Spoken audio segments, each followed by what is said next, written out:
FM to the dynamic visuals of ZTV and the innovative realms of Z Digital and the incubation of advanced technological knowledge at Z Tech, every facet of modern media is meticulously curated to engage and inspire. Also, let's not forget the new Finder newspaper, now under the Z Multimedia umbrella, delivering insightful journalism with a business focus. Join us on the journey where innovation meets inspiration, where lifestyle meets leisure, and where business thrives. Change is here. Z Multimedia, your lifestyle, leisure, and business platform.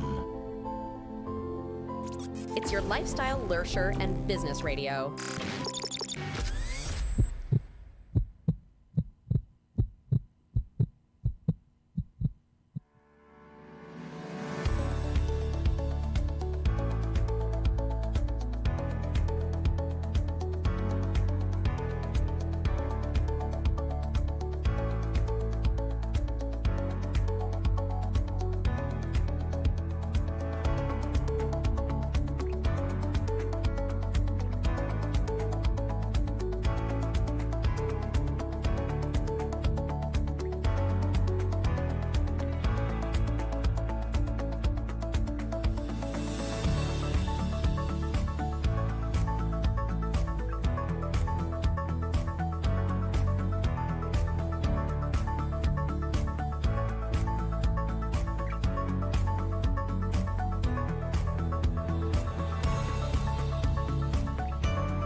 Good afternoon, and welcome to the ZED Wellness Link.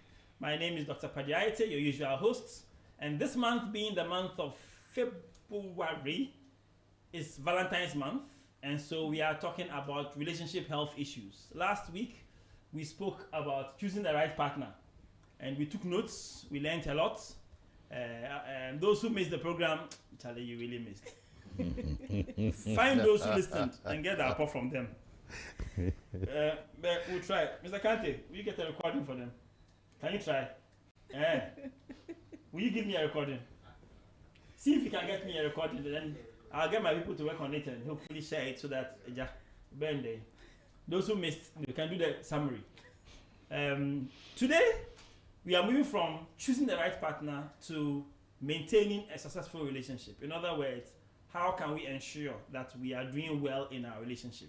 I have some tips that some guys said that shared. I'll share them at the end of the program. It's especially for men. It seems like Charlie, the romantic bone is not exactly inside there, so we have to go for classes. And in fact, I said I was going to do classes for men to be paid for by their wives. Do you think the women will pay? Oh, they will. They'll pay. They will. I think we should do classes for men, be paid for by their wives, so that they know how they should be treated. My guests today are the same guest as we had last week. They've been so gracious to dedicate this month to us so that we are hitting the subject back to back to back. Mr. Akosua Blankson, an author, a trained counselor, that's her profession, a very smart, peaceful woman who is able to cut to the core of a problem and actually tell you straight to your face that, Master, it is this. Stop beating around the bush. We have Mr. Aram Lady. In his day job, he's a, what do you say, management something, consultant, something. But his real job is helping people to solve their problems and preventing them from entering their problems. To my far left is Mr. Blankson, a banker by profession, and a marriage counselor, an experienced marriage counselor. All these people have counseled a lot of people. They have seen a lot of problems. I remember some years ago, they told me that as for this couple, their relationship, it won't work. They said it too. It didn't work too. They could see the accident before it happened. They have that kind of experience. But after counseling people for several years, they are going to give us the benefits of their knowledge, their understanding, and help us to avoid the mistakes that others have made, so that we don't throw away a good thing. Because some people have good things, they just don't recognize how good they are. And some people have got lousy things that will never get better. And they need cardiac surgery to try and fix. Ladies and gentlemen, you're welcome. Thank you. Thank you. And thank you very much for coming. We'll start with the professional and the amateurs. We'll answer later. And Mrs. Blankson, how would you describe a successful relationship? I don't know whether you can choose to describe it academically or choose to describe it using a couple of examples that you know, that you have seen, and what you have seen works for them. Both ways work for me. Okay. A successful relationship or marriage is not one without problems. It's one where the people disagree to agree. Okay. One full of forgiveness. Mm-hmm. It has challenges, but they still love themselves. They understand where they are going to, and they understand till death do us part. Okay. So they have issues, all right. They work through their issues, and they make it work. And they are committed to the project. To the project of marriage. Both people. Both. Not just one. Not just one. Okay. We don't want a dysfunctional or a tilted relationship where you have one person working it all. Okay. It becomes stressful. So a healthy relationship, they have problems, they have challenges. They work through their challenges. They disagree to agree. They forgive each other. They love, irrespective of what is happening. My guests have more to my friends have more to add. Otherwise would have just said she said it all. Yes. Yeah, exactly. Mr. Reddy, She has said it all. what can you add to what she has said? I would say that, or add to what Mrs. Blankson has said, that it should be one that has a lot of considerations. Yes, you should be considerate of each other. Of each other, yes. And I'm taking notes. Last week you made mention of something, and I've been thinking about it throughout the week. You mentioned kindness. Did it make sense? It makes a lot of sense. It makes a lot of sense. This week I met someone who is asking for divorce. And I asked why. She mentioned her reasons. Then I said, what do you like about the gentleman? He's kind. So I started thinking about what we discussed last week. Some people are looking for kindness, but you're looking at the man with other challenges. And you said kindness is okay, but it's not enough.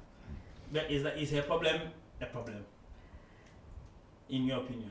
Or it can be worked? It can be worked. It's a problem that can be worked through. Is he willing to work on it? Yes. He's willing? He's willing, but his temperament. So he has to work on his temperamental weakness. Okay. So to add up to what Mr. Lady said, they have challenges. They may have different temperaments, but they are working through it. They are working on it, and they have decided healthy relationship, as you said, is a decision. It's a choice, and it's a commitment, and it's full of humility, full of respect. So it all boils down to making it a healthy one. So if that woman, sorry, forgive me, meets a man who is very wicked but doesn't have that problem, will she be happy? I don't think so. Okay. Let me please continue. So being considerate. No, you were saying that you were thinking about the kindness. Yes, I was thinking about the kindness, and it took me back to my parents. That's probably my best model for a long-lasting marriage that I can identify with, because somewhere, I think 2004, about 2004, up to maybe 2008, 2009, they went through a really, really rocky patch, and by God's grace, they were able to sail through. And if you see them today, and no, you won't. They went through that. No. You think they don't have problems? No. And it's been a lot of give and take, forgiving each other, being able to, like Mrs. Blankson said, the two of them being able to acknowledge that there's a problem and work through it. Yes. So for starters, that's what I'll say. And so, I mean, then the kindness part comes in, where some of the things that happened, if you really want to hold on to them, then there's not going to be any forgiveness. And then and that's where the kindness part comes in, because you have to forget certain things deliberately. For me, one of the things that I keep doing, or what helps me, is that I just remember that every day I'm praying and asking God for forgiveness. So if I'm doing that on a daily basis, then I might as well, yes. So that's what spurs me on. Talking about forgiveness, so today, I don't like saying personal stuff, so please forget what I'm about to tell you. So today I was telling Madam that I've looked in my heart and I don't bear a single grudge against you. It's not because you haven't done anything wrong. I think it's because it's a conscious decision, mainly from her part. Let me give her credit that if something is wrong, we talk about it, and we kill it, and we don't remember it anymore. Now it's easier for men to forget injury than women generally, but there's some men who remember more than women. But that conscious decision that discussed, addressed, apologies given, and left means you don't have the accumulation of hurts and grievances and that kind of stuff that continues. So that's forgiveness. They are trespasses. As we forgive those who trespass against us, and if we choose to be forgiving each other for certain situations, in the end, it news to our benefit. My friend pastor said something. He says, if that man has sinned, he sinned against God. Leave God to deal with him. You'll be fine. You leave God to deal with him. The guy who did relationship goals, he says he will do something, his wife doesn't like it. Then his wife will complain, then he'll be defending his position. Then his wife will say, wait, I'm going to pray to God. God will deal with you. He says whenever she says that, he knows he's in trouble. So no, stop. Don't go and tell God, he's okay. Because that night, he won't sleep, he won't have peace, he will challenge. It will trick him. So he has made it very clear that you reporting me to God is worse than whatever you can do to me. So let's settle our issue so that you don't get to that, to that point. And of course, some of these things, if you learn it early in life, both of you learn it early in life, the principle helps you to carry along. But forgiveness, being kind to each other, letting things go, I think it's way up there among the things that will ensure that we'll see tomorrow. Recognizing the fact that, Charlie, God has not finished with you yet. You are a repeat offender with God. How can you now be holding somebody else's standards that you yourself can't live up to? Yes, Charlie. But I see forgiveness. In fact, yesterday I was thinking about forgiveness, and it dawned on me that we treat forgiveness as a dead body in the morgue, and we don't forgive because every now and then we go back to the morgue to pay respects to the dead body. To the dead body.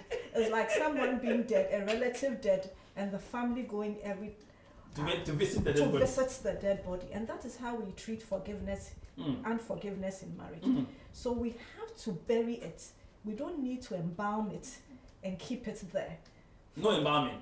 No embalming. No formalin. No. Straight to the grave. Straight to the grave. But if you don't forgive, you are always going back to the morgue to visit the dead. The dead. That's a nice analogy. It is true. The other day you did this thing. Last week you did. Last year, 5 years ago you did this. Yes. So we are always visiting the past. Meanwhile, the Bible clearly states, love does not keep record of wrong. So we should bury them.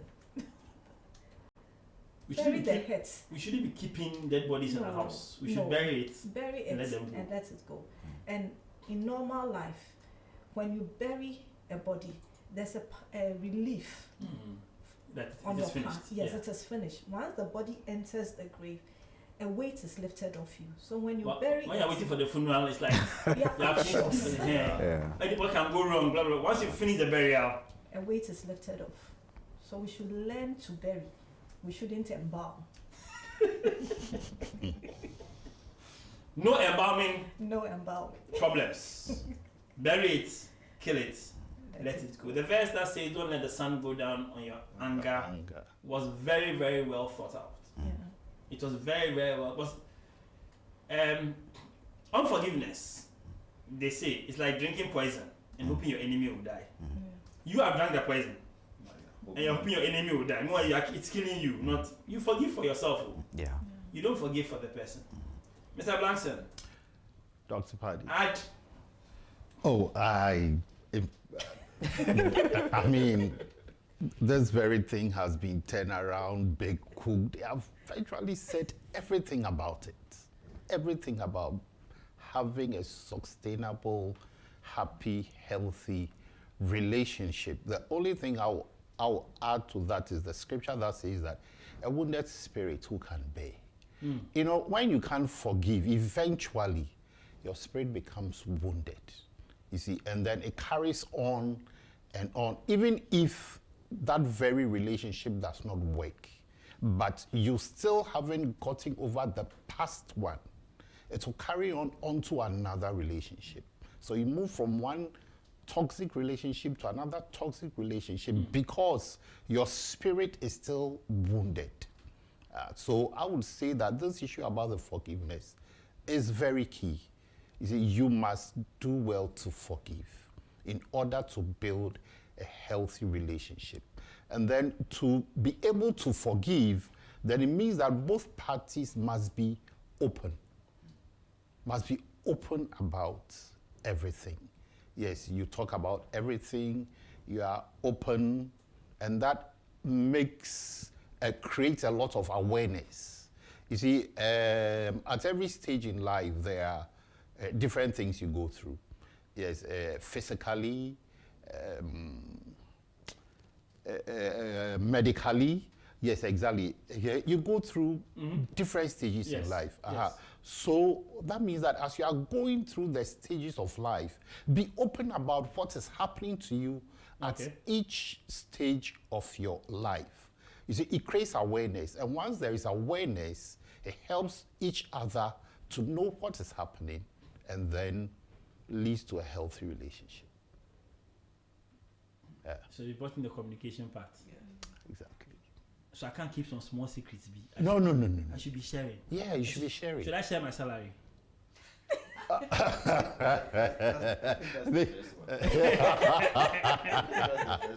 the first one. I should share my salary. Yeah, you should share your salary. Should I share the building I'm building in my hometown for my mother? Yes, share it. Should I share But you see, let me tell you a story. It's a pity. Okay, you. This people, they put involved like the man says, how is it that whenever I come home and you see I've got money, they are asking for something? The woman's response, should I ask you for money when I know you don't have it? I should only ask you when I've seen that you have money now. I should ask you when I know you don't have money. But you know something? My wife was just telling me something this afternoon on the way. There's this lady that she's always saying something about the husband. You or your money, I don't see where your money goes, and you are doing this here, you are giving this, you are helping this person, and I'm here and I'm there. I mean, always complaining. Yesterday, or it wasn't yesterday, Friday, yeah, today is Sunday. She was in the office, and then she said, oh, I'm tired, I want to go home and all that. As she was sitting in the office, and then they called her to come outside. When she went outside, the husband has bought a brand new car with a ribbon, nice. And we're dangling the keys. Yeah, come for your keys. So you see, so sometimes to build a good relationship also, you must be patient. You know, love is patient and love is kind. You just be patient. You never know what is coming your way. Sometimes it's being cooked. Yeah, it's being cooked. And the food, depends on the kind of food. Some food take a long time. It takes a long time. It's not like soup. It's not like soup. And then what happened? Her eye died. Oh, her eye died. Face all. Oh, even as of today, still her eye died. So you see, he's been planning the thing for a long time. Charlie. Dr. Paddy, you Yes. said something. The sun shouldn't go down on your anger. Thinking through, the Bible didn't say that resolve the conflict would end that today. But the emphasis is on the anger. Yeah. So if you want a healthy relationship, let go of the anger and take time to resolve the issue. So this brings me to the point, the Japanese phenomenon of ma, which I read about recently, which is when you are angry, something has happened and you are angry, you take a few minutes, both of you, sit there quietly.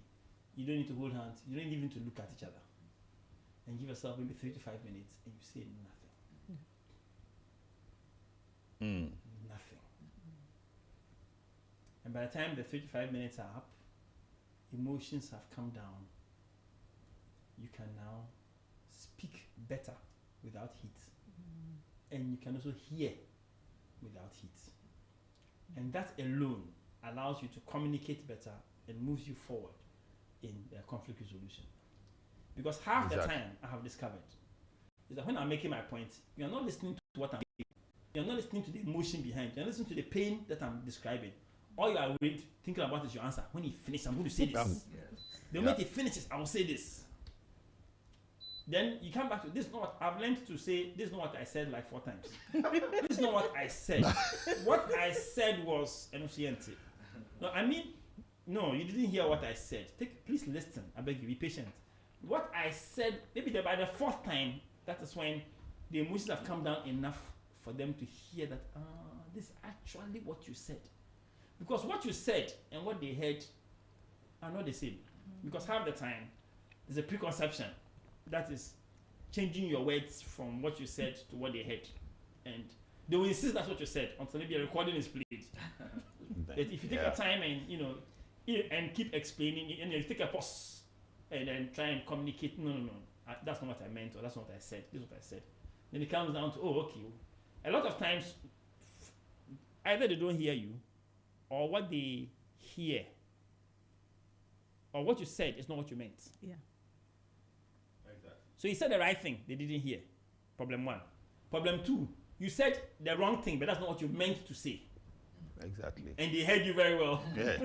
And they hold you on that one. But take that time and step back, calm down a bit. You see, as my friend said, the wife has said, when you're angry, just go for a walk. Yeah. Me, I'll go for a drive. Then you go for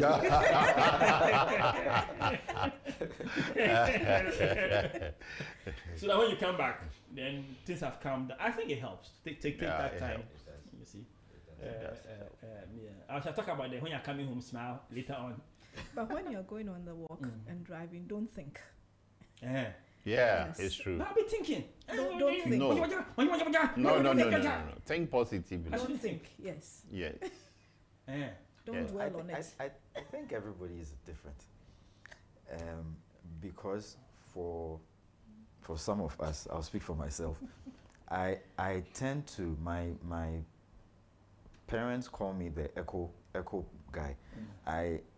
Things echo. I say or you ask questions, and I can give you an answer, but later on my mind really processes, and then I'm able to give a better answer. A better answer later. Yes. So when these heated situations come up, I have, like you said, learned to just, sometimes I control my breathing, and that calms me down, or it's okay, and then I talk about it later. But when I go for the walk, it can 30, 40, 1 hour walk, listening to something, but my mind will be processing it, and it's just trying to understand my spouse's point of view, or whoever I've had that. Yes. So I think that you unconsciously or consciously you would be thinking about the situation, and the thing is for you not to be thinking or reassuring yourself that you are right. It's looking at it objectively, and then that would help you to calm down. If you put yourself in the other person's shoes, most often than not, you would get an understanding and of where they're coming from. Yes. And the other thing also is not to assume, because like you're saying, the person is saying something and you are thinking this is what the person is saying. That's assuming. But once you are not getting it, or the person is saying that's not what I'm saying, then you should be asking, what is it then you are saying? And then from there you'll be able to better understand. Ladies and gentlemen, today I want to be a good boy. So we are going to go on our first break. We are playing a song called Aseda by Emoji Music featuring Eden the Evangelist. ZED 101.9. Welcome back to the ZED Wellness Link. My name is Dr. Padiaite, and this is ZED 101.9 FM. We are doing a Valentine's Health series. So we are talking about your relationship health. And today we are talking about steps to maintaining a good and an excellent relationship. We're just talking about, we segued into conflict resolution. So we shall now continue to go deeper into conflict resolution. Mr. Blankson was the one who just finished speaking, right? Yes. So we shall come to Mr. Lady before the counselor will give us the textbook. Mr. Lady, from practical experience, we've talked about, being, am I good? We've talked about being patient. We've talked about being tolerant. We've talked about if you're angry, you understand, take a break and get rid of that anger, possibly before you even start addressing the problem, because then you can address the problem out of love and not out of annoyance and out of anger. What else do we need? How else should we resolve our conflicts? If you are a spiritual person, prayer is also very important. Yes, because like the woman was reporting her husband to God there. I believe it's Michael Todd. It's Michael Todd himself. It's actually they reporting him to God, sir. I believe there's a scripture in the Bible that says that we should live with our wives according to knowledge. Yeah, exactly. Yes. So going to God, or whichever faith that you have, is very important, because for us Christians, we believe that marriage started from God. Yes. So since He is the author of marriage, then He would be able to help you with whatever decisions that have to be taken. And the other thing also is that as much as possible, I encourage that the issue is spoken about. most often than not, It's not swept under the carpet. Yeah. It's discussed. you can calm down and you think everything is okay. But once it's not been spoken about and concluded, it's just a matter of time. It will come back. Or something else which is very petty comes up, and because there's something lurking in the background, it just, The straw that breaks the camel's back. yeah. So as much as possible, it has to be spoken about. There are certain times that maybe the setting, you don't want to do the talking about that problem at home. You could do that on a walk, if you take a walk with your spouse, or as you're taking a drive. But by all means, you should have that conversation. And also, I would add that it shouldn't be like a teacher and a student talk, where you think that you are in the right and you are pointing out that you've done this, you've done that. Yes. We shouldn't do that. No. It's not good, eh? No. Because immediately that But you are happens, wrong. then the other person's defense. In my mind, you are wrong. Oh. Yes, you are assuming a lot of things. The assumptions come in. So as much as possible, No, I could be wrong. you could be, because of the angle that the person is coming from, or how they understood it. So assuming or assumptions is, for me, one of the things that I try very hard not to is don't make assumptions, because most often than not, you realize that when you go down, you realize that no, you were thinking about it in a totally different way. Have you seen that video of two students who came to see a ball? One came from left, the other one came from right, and the ball is in between them. No, I haven't seen that. Okay, so this guy did an experiment in a class. Yeah. So he put a ball in the middle of the class, and he called two students, one from this side, they should come out through the door. So they came from this door and that door, straight to the table, there's the ball. This is facing this way, that's facing this way. This one sees the ball, and they ask him to describe the ball. It's a black ball with the number 6. They asked the other guy to describe the ball. He said, I don't understand what he's talking about. It's a white ball with the number 7. Okay. And then they said, so speak to each other. And they're like, but it's obvious, it's obvious, it's obvious, it's obvious. Yeah. You know, I don't know what's wrong with you. You're getting personal. Yes. Then the guy says, okay, stop. Now switch positions. Yes. Then the guy discovered that the ball was actually white on one side and black on the other. Side. So where you stand actually affects your vision and your perspective. And your perspective. And if you're standing from, so you may think you are right, and you may think the other person is wrong, but both of you may actually be right. But you're just looking at it from different perspectives. So that is one of the very, very valid points that we need to recognize and to address. Mrs. Blankson, conflict resolution. Yeah. What should we do? What are we adding? Be humble. When you're, Because I could be wrong. you could be wrong. And with the example you set, it's also, we can also turn it, this time not a ball. If I write 6 here, I see 6. What will you Oh, see? C9. You will see 9. So we should be humble enough to see things from the other person's perspective. And being humble means that you are separating the person from the challenge or the issue at stake. Okay. So in It's not part of you. The problem is not part of you. It's a problem we are discussing. It's a problem you're discussing. If you see things like that, then it's easier for you to resolve the issue. Okay. That is not you, the person, but the issue at stake. So it helps you to resolve it quickly and mindfully. Okay. Okay. Trouble. We have changes to make and things to learn. Okay. So if we think we do these things, we shall resolve all our conflicts? Not all, because some would definitely come from other angles, Which are not So planned, expected. Yeah. It may not even be directly your fault. It may not be your fault. So every challenge that comes, your way of handling it should be different. No two cases are the same for me. Okay. Money. Let's talk about money.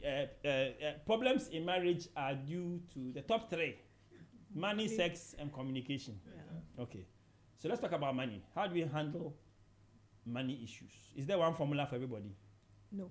So everybody's formula is different. Yes. Okay, so there are those that there's your money, my money, our money. There's those that all the money goes into one pot. There's those that we don't talk about money at all. It's, you know, what works? It depends on the individual or the parties in the relationship. And it also depends on their background, where they are coming from. For someone, he grew up seeing the father putting 10 cedis on the table. Every day. Every day. Yeah, I know those people. And you have those who budget. They have a budget and they work with that budget. So it depends on the individuals involved. I've also come to realize from experience that as we grow and with time, the way we handle money does change. How? Maybe in the beginning of the marriage, there are no children. So you are comfortable, or your work at that time, you may not need a lot. Okay. But you become a chief executive. Your dressing changes. Your way of life changes. Your taste changes. Okay. So the way you handle money must be different. So it's not a static thing throughout the marriage. Times and seasons will determine how you handle money. Which method of the ones I've mentioned do you think helps, is more helpful? I think the one that both parties have money with them to use it for whatever they want to do. Okay. Not everything going into the pot. Then you need permission to spend. Need permission. If you want to buy yes. A toffee. I had a call from outside Ghana, and the lady is complaining that even when she buys coffee, the husband sees it. And when she gets up, and not Starbucks. And coffee soon you know, and she really feels stifled. And she works. She brings a chunk of the money. Oh, so she feels very stifled. The system is not a good system. Yes, I don't like their system. Yeah, but when they were living in Ghana on smaller budgets, bringing their money together was working for them. But now it doesn't work for them. There are times she has to travel. She has to pre-finance her travel. And she feels stifled because the husband is insisting that this money is too much. You can't take this. So the times and the seasons, as career changes, as we grow, as we increase, there's a bit of challenge there. So it's better you have a central pool, but everybody has their own money to handle. You agree? Oh, yes. I fully agree. But you see... the banker is speaking over. Yes, life is about adaptability. Okay. You see, you must adapt to changes that happen in your life. Yes, and it's also about planning and preparation. Yes, so for example, where money is concerned, you know that you are married, you have a nice relationship, your wife is pregnant, and you know that definitely there's going to be a certain cost at the end of the day. So you don't just sit down and wait till the last day that she has delivered, and now the hospital is asking you to pay this, and then you are confused. You see, you need to plan and see that this is what is coming ahead of us. So then, what do I do? You see, if you don't have enough, look at what you can do in order to build upon that savings to get what you want at the end of the day. Yes, so where money is concerned, it's about planning, it's about cost saving, because sometimes people go to work and they order food. It costs 150, 200 cedis, but meanwhile they can send a packed lunch. You see, so... It's even healthier. Exactly, it's even healthier. So with money, you need to plan, and you plan very well, and you are always adapting to the changes that are coming each and every day. So what if So I've got two questions. This one has jumped into my head. What if one likes to spend and the other one doesn't like to spend? How are we going to do that? What if one of them, if the money finishes, they'll go and borrow on top? Aye. Then that's for that one. I think, well, some of these things, this is one of the things that came last week. In their courtship. Yeah, You should Be able to see that this. How did they manage money? How they manage. And then you flee. If you realize that this is something that's going to be a problem, You flee. you have And you to can't talk about handle it. So it doesn't get better. No, No, it doesn't get better. So there are certain things that you It doesn't have to get better. really take seriously. And If the person really wants to marry you, they should fix it before they marry you. Yeah, it doesn't get better because you see, like buying foodstuffs. As Mrs. Blankson said, some people plan, they live on a budget, but others are raised where in the morning they buy 10 cedis of tomatoes and pepper. The afternoon they go again and they buy. The evening they go again and they buy. You see, and the person has done that for almost 25 to 30 years. So the thing is now a habit. So how do you change that habit? You see, it's going to take some time. You see, but eventually the person will see the wisdom and will change. You see, so these are things that you need to unlearn and also learn. But if you are not willing to learn, then in the first place, the relationship will not even get to the marriage level. And then it ends there. But if you are already in it, then you must unlearn some of those habits. Yes. So those men who say you are wasting the money, so they'll go to the market themselves at 4 p.m. to go and buy tomatoes as here to come because they say they even are wasting the money. I also think that they should stop. They should unlearn that behavior. Oh, they should stop. They should stop. I mean, with even the budgeting, it should be a shared response. You should do it together. Exactly. You can't do that on your own and say this is it for us. It should be for both of you. So I know that this is what I'm earning, this is what you are earning. Okay, these are our expenses for the month. Light is so much, fuel is this, that is that. I'm earning more than you, so I can say then I'm going to take care of 1, 2, 3, 4, 5. You take care of 1, 2, and then at the end, this is how much we are putting aside in that common or investment, whatever we want to call it. And then you have money for yourself. There are times when you would not have the money. And then you can always ask your spouse, can you assist with this? And I learned that from my dad. It was a very strange, weird thing. He will borrow money from my mom and he will pay back. And so it was very easy for him to always go back and ask because he would always pay back. He will always pay back. And I think it's one of the. I don't know how the interest was paid, but it was. The money was like, were they getting interest? They were not getting interest. Under the period, there's no give interest. You get your money back with paper. So, and I think that a lot of women also don't like this. You wanting to know every single thing that the money is being used for. You should be able to just this is what we have asked that we are going to buy. You give it, and then as long as you're not coming back before time, I think you should be okay. There will be times, and also you should be abreast with the times. And I mean, not too long ago when the exchange rate was just skyrocketing and everything was going high, somebody will still be giving, if it's a 500, they are still doing the 500, even though things are changing. So now that the price have come down, they should reduce the money back. Oh, I don't know if you want to do that, but I don't think prices come down in Ghana.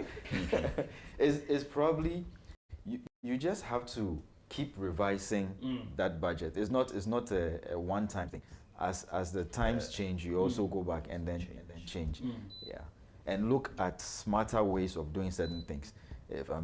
If you are doing cornflakes and baked beans and this every day, and things are getting more, you have to look at how you can cut down on certain things and go back to your Hausa cocoa and things. Which is actually the healthier option.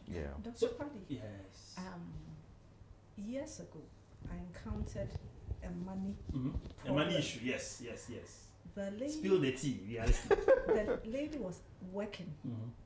The man was a self-styled businessman with no accountability anywhere. Was depending on the woman's money. And when the money comes in, he spends about a fifth of her salary in buying bodybuilding vitamins For himself. So that Yeah. he look good. Yeah. But he's maintaining his body for her. Yes. Was building a six-pack. And was telling her to check her diet. Yeah. So that she be fit like him. Yes, slim. Yes. Yeah. Yes. He wanted both of them to be healthy so they live long. He keep their man. She was not taking the bodybuilding tabs. Now, over time, she decided that I'm not going to disclose my money. So it depends on what you are doing. But he wasn't bringing money. Yes. But she was always on her. She could tell her that it's the beginning of the year. You should have clothing allowance by now. He was monitoring her. Monitoring her.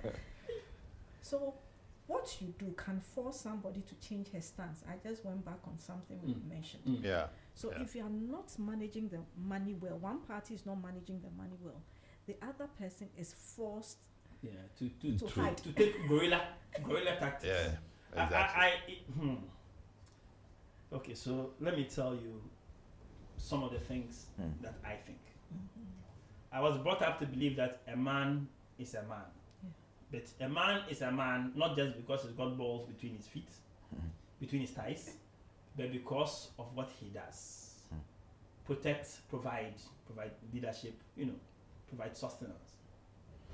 If you are not providing, and because you are protecting and providing, and you are following God in God's wisdom, she respects you, obeys you, and follows you. Precisely. Because you are following God.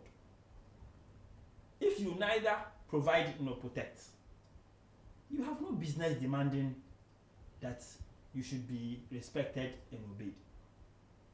So it is not because of the genes you have, it is because of what you do. Unfortunately, a man's value is based on what he does. So better be valuable if you're a man. Because if you're not valuable, you don't count. You don't count. I'm sorry, it's the way of the world. Get used to it. Yeah. So you do that, you demand whatever it is. If they're not behaving well, you can demand whatever it is because you are doing your part.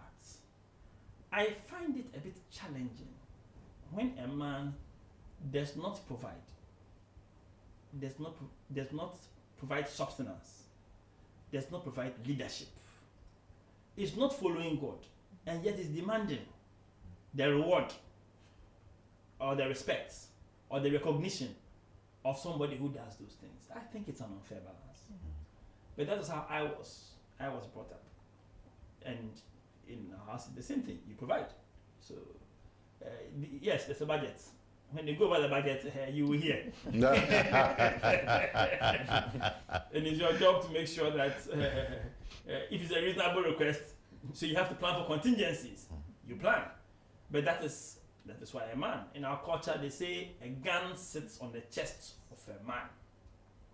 They didn't say it sits on the chest of a woman. In the Bible, when God told Adam that you will sweat to eat, he didn't tell Eve that she will sweat. That's why I tell these women that if you're going to take Adam's curse, so Adam's curse you put on your head. Let Adam carry his curse, and let Eve's curse there, Adam will not take some. Yeah. No man is going to have labor pain. No. Yeah. So why are you taking Adam's curse on top for him? The men will not be happy to hear this, but the truth is the truth whether you like it. The truth does not stop being the truth just because you don't like it. So I find it a bit some way, like in the example that you are giving. If he were to focus his energy and attention, or as my friend said, it is not that your wife is spending too much money, it's that you don't earn enough. You earn more. Because her request is not unreasonable. Earn more. And we all have the potential to do more. You have 24 hours in a day. Elon Musk has 24 hours. Me too have 24 hours. Dangote have 24 hours. Me too have 24 hours. Look at what they are doing with their own. And look at what I'm doing with my own. I think I can do better. It's the same 24 hours we have. So, when we wake up in the morning, we are all given the same number of seconds, the same number of minutes, same number of hours. The same. There's no difference. God does not reduce this person's own or increase somebody's own. What do you do with it? You were talking about delivery. Yeah. I used to do this analysis. Anybody you hired somebody to do by day at construction sites recently? What's the price? It used to be 50 cedis. How much is it now? Now it's you would know. by day. By day, Mason and some of it, I think it's 200. 200. How Yeah, much do you Between need? 150, I exactly. think it's 150. At minimum the master 150. The master is a 200. Is that and the 200? boys. 150. 150 thereabout. Hey, money. So I did this calculation some time ago that if you don't have money and you've made a woman pregnant and she told you have 8 months till she delivers, I'm assuming the 9 month, the first month there you didn't hear. If you do by day, 3 days every day, every week, and you get 150 for each of those 3 days, that's 450. Yeah. If you do that for 4 weeks, that's for 1 month. Yeah. You get Yeah. 450 times 4. Exactly. That's 1,800. Yeah. Yes. And if you do that for 8 months, you understand? Yeah. You are getting maybe about 15,000. Yeah. Thereabout. Yeah. Yes. Is that right? Yes. Yes, almost you're right. Yes. Thereabout. Which government hospital can you go to that you cannot pay 15,000 for your wife's hospital bill and take her and go home for a delivery? If you have 15,000. So if you don't have any money and you go and do by day, 3 out of the 7 days, the remaining 4 days is yours. Chop the one you want. You have enough money to pay for delivery. So when a man comes to hospital, and we used to see this in Kolebu years ago, then the man comes to hospital, then his wife has been discharged. Then you call the man and you ask him that, here's the bill, pay. Then he tells you in a deep voice, I will not say the language you say. Let them meet me. I nearly said it in the language. And then they tell you that my mother will come and pay. My mother will come and pay. In a deep voice. Master, you made the woman pregnant. Your mother is coming to pay. What is wrong with you? Yeah. Wow. But that is the world in which we live in. Some men are not being brought up as men. And we have to be honest and admit it. And that's when you are choosing, it's important too, because Charlie, some people are choosing wrong routes when you go to the market. I had a boss before my first job, and delivery was one of his problems. If you came to him that your wife has just delivered or she's going to deliver and you need money, he will not look at you. The second one is rent, because you always have, you are paying a year in advance or 2 years in advance. So those 2 instances, he will not take a look at you at all. Yeah. Exactly. So you think it's a... I don't understand though. When it comes to those things, I don't understand at all. At all. She's coming here. Check and see if she's here. Maybe she's at the door. I don't know. I don't understand at all. Thank you very much. I don't understand when those things happen. You had time. I don't understand when those things happen. You had time. These are the things that you have months to prepare before the time comes. So when you tell me that you don't have those kinds of, I'm like, nah, it's not on. And let's just say the menial job you can find, that is not even a regular job, is by day, construction. Go and look for construction site and go and work. You will get enough. You will get enough. So sometimes, I know government is trying to, we used to have these problems, and even with the health insurance, that you've made the woman pregnant, who should pay for you? We can find other things to, give you resources for. But we shouldn't be paying for you when you are going to make your woman pregnant. And then you say tomorrow that you won't, you can't pay. You can't pay a cent. You had 8 months to plan. First of all, you should have worn a condom. Then second, you didn't wear the condom. You had 8 months to plan. You didn't plan for that one. What should I do for you? It's amazing. Yeah, it's this thing. Okay. Examples. All of us have seen relationships that have succeeded very well. And have, resulted in us all. You look at them and you admire. When you think about people who have had good relationships, what comes to mind? And what do you when you look at them? They've been married for a certain number of years.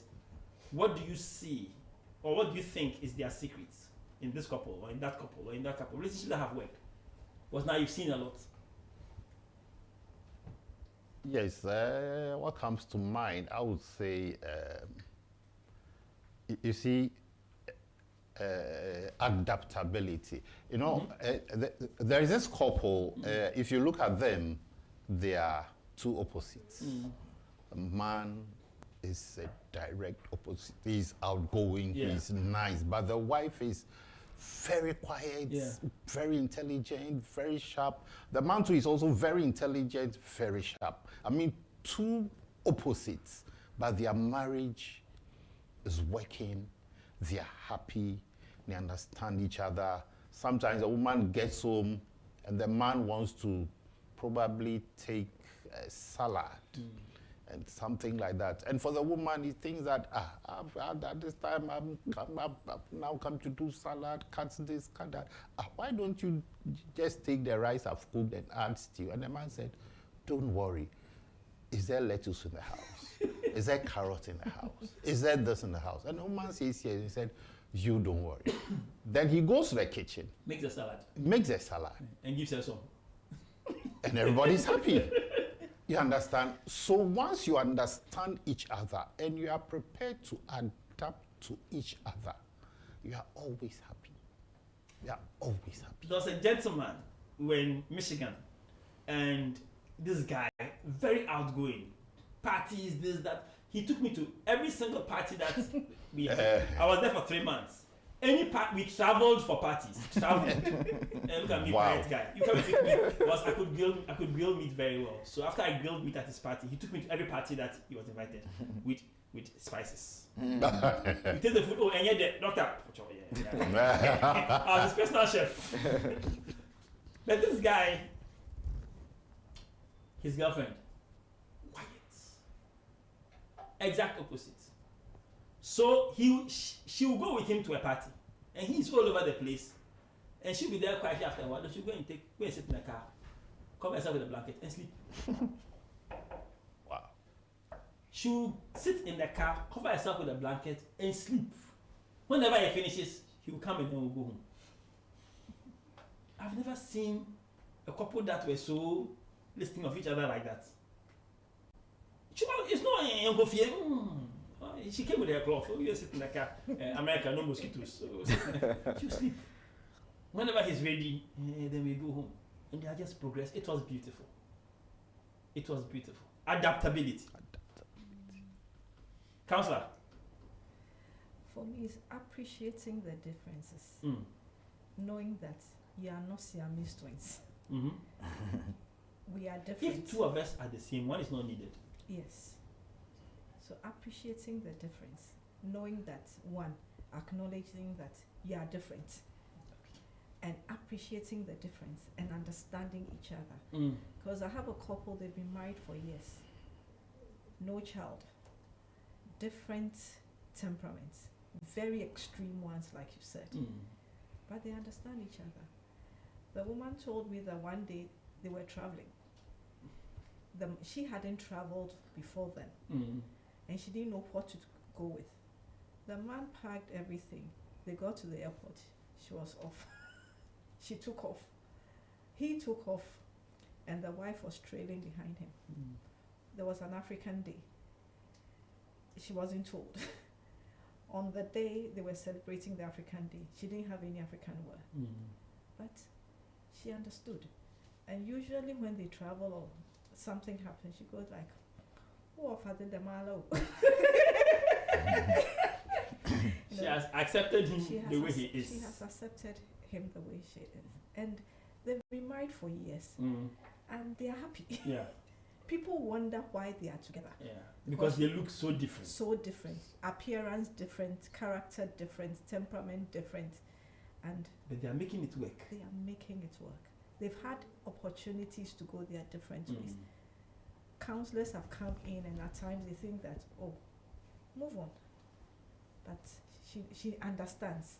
All that she says that, oh, Father, The man. Mr. Lady. Yes, Dr. Fadi.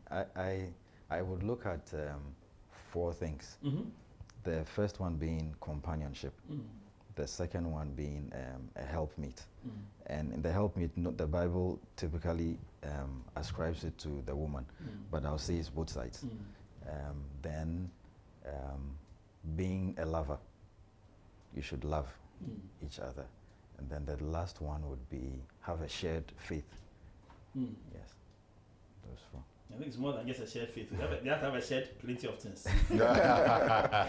Well, that helps for the other things to come together. So, all right. yes. So I said at the beginning of the program I was going to read something from an article that I saw today. He says it's actually focused on men. Men who stayed loyal to one woman their entire life usually display these 7 traits that most people overlook. And I wanted to share. It says, ever notice how some couples still hold hands in the grocery store? Naturally, like their fingers are intertwined. I saw a couple like this yesterday, in their 70s, debating over which pasta sauce to buy. The way they negotiated that tiny decision with human impatience made me think about something we already discussed. Lifelong loyalty to one person. I saw a billionaire the other day and they asked him about, secret of success. This was married the right woman. I've been married to this woman for some number. You see the way she squeezed her face. But she rocks as well. So, and as long as she treats him right, as some guy said, she gives me peace. So anything you will do to disturb her peace, I'll fight you. Yes, exactly. Because she's my peace. Yeah. And some have just figured it out. And they have, all right. Number 1, they find fascination in the familiar. Most people think long-term relationships get boring. However, these men have got this peculiar ability to remain curious about their partner even after decades together. He says, I remember thinking I knew everything about my wife after 5 years. Then at year 15, she mentioned that she always wanted to learn Italian. Yeah, no idea. And year 25, he discovered she had a secret talent for mimicking bed calls. He didn't know that for 25 years. And just last month, after 4 decades together, she told me about a recurring dream she has had since childhood. You think you know everything? Nah, you don't. These men understand that people are like oceans. You can spend a lifetime exploring and you still find new depths. They ask questions, they pay attention to subtle changes. They notice when their partner tries a new coffee order or starts humming a different tune in the shower. So it's familiar, yes, but they recognize and they look for new things inside the family. They treat commitment as freedom and not restriction.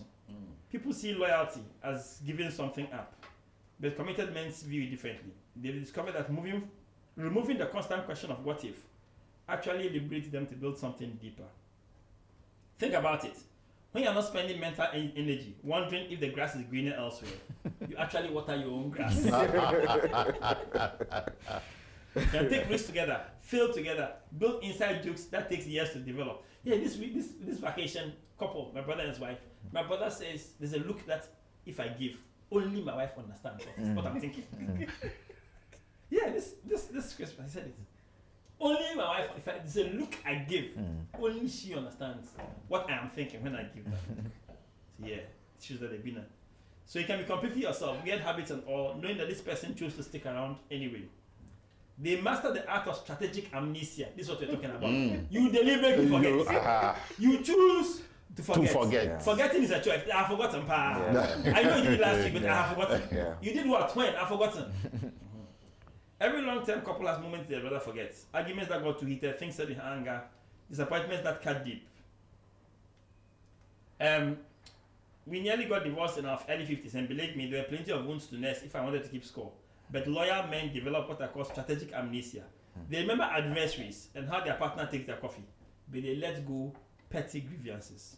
They don't bring up that argument from 2003 every time there's a disagreement. They understand that holding on to every hurt is like carrying rocks on your backpack on a long hike, eventually to break your back. They show up, number 4, for unglamorous moments. Movies show us the grand gestures, surprise trip to Paris, the flash mob, elaborate proposal. But real loyalty lives in the mundane moments nobody posts in social media. When his wife was battling breast cancer, loyalty meant sitting in waiting rooms reading outdated magazines. It meant learning to clean surgical drains.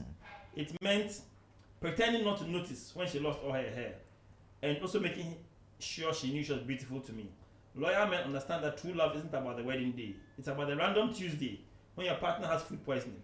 It's about attending their parents' painfully long retirement party. It's about watching their favorite show, even though you secretly think it's terrible. Ow. Oh, the things we have watched before that we don't like, but they force us to watch. Say, I don't like it, say, but I'm watching. I want to watch it with you. But you know I don't like. I want to watch it. But it's a horrible program. I want to watch it with you. Then you shut up and watch it like that. I've seen. Oh, they maintain their own identity. Number 5.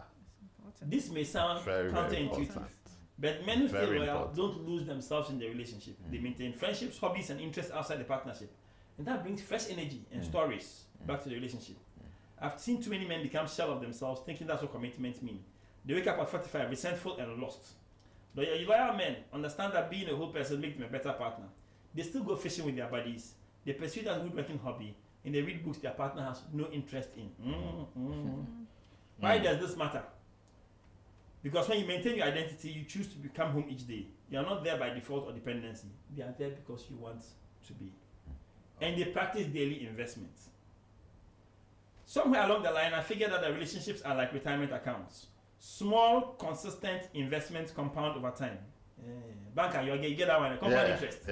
Relationships are like compound interest. Grand gestures are nice, but they don't build loyalty. So all those Instagram things that they don't build loyalty. They don't.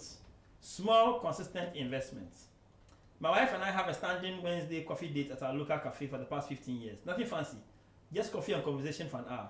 Sometimes you talk about deep things. Sometimes you just people watch and laugh. But that weekly investment has done probably more for our relationship than any expensive vacation. These men send a good morning text. They bring home the favorite snack without asking. They turn off the game when the partner needs to talk. Do you know how much of a sacrifice I'm watching ball? Then you come and say, I want to talk. No, you start saying things. I'm like, then after a while, you really want to talk. Then I put off the TV. Hey, it's a sacrifice. Big sacrifice. It's a big sacrifice. Huge sacrifice. I gave up TV, ball, live match for something I could not wait until halftime. Oh, yes. It's a big sacrifice. But they say good men do that. So when you do it, good man. Good man. Good man. The understanding of loyalty is built in 1,000 tiny moments, not the few big ones. And finally, they embrace evolution together. The ability to evolve alongside one other person. The woman you marry at 35 will not be the same woman at 45 or 65. You were saying that today. Neither will you. Men who stay loyal don't resist those changes or long for the old version of their partner. I met my wife in community college 40 years ago. She was studying to be a teacher then. Since then, she's been a teacher, stay-at-home mom, small business owner, and now a volunteer counselor. Each version required me to adapt, to learn new ways of supporting her, and to fall in love with the evolved persons over the years. Looking at the couple in the grocery store still negotiating pasta sauce after all these years, I realized something. Lifelong loyalty is not about being a saint or having superhuman willpower. It's about developing these often overlooked traits that make staying more appealing than leaving. It's about finding someone whose growth you want to witness up close, then having the wisdom and the patience to actually stick around for the show. Ladies and gentlemen, on that bombshell, a wonderful advice, we shall bring our show to the close. We've stolen 17 minutes of the next program, as usual.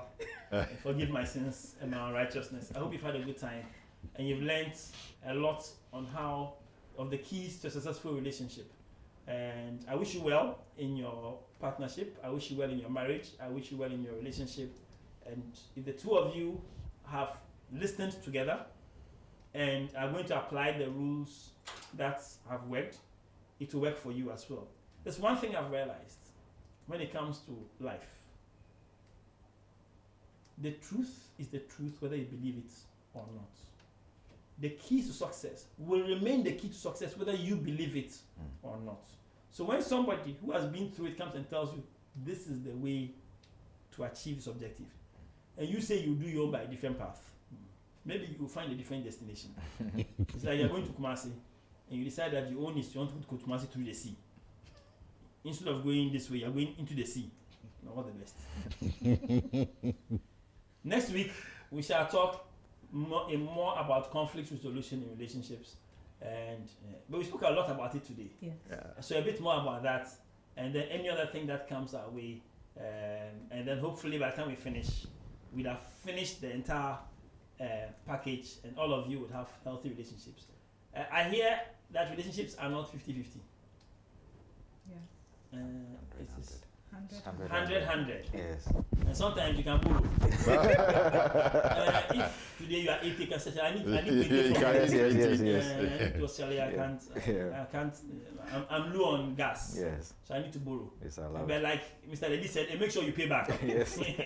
When you borrow, Pay pay back. back. What's about women that when you take money from them, they always want you to give it back to them? Yes.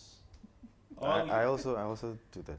Yeah. No, but I think I just realized that. You have to pay back. You see, if let's say they are the Federal Reserve and the Bank of Ghana, the day you need, they have to be able to give you.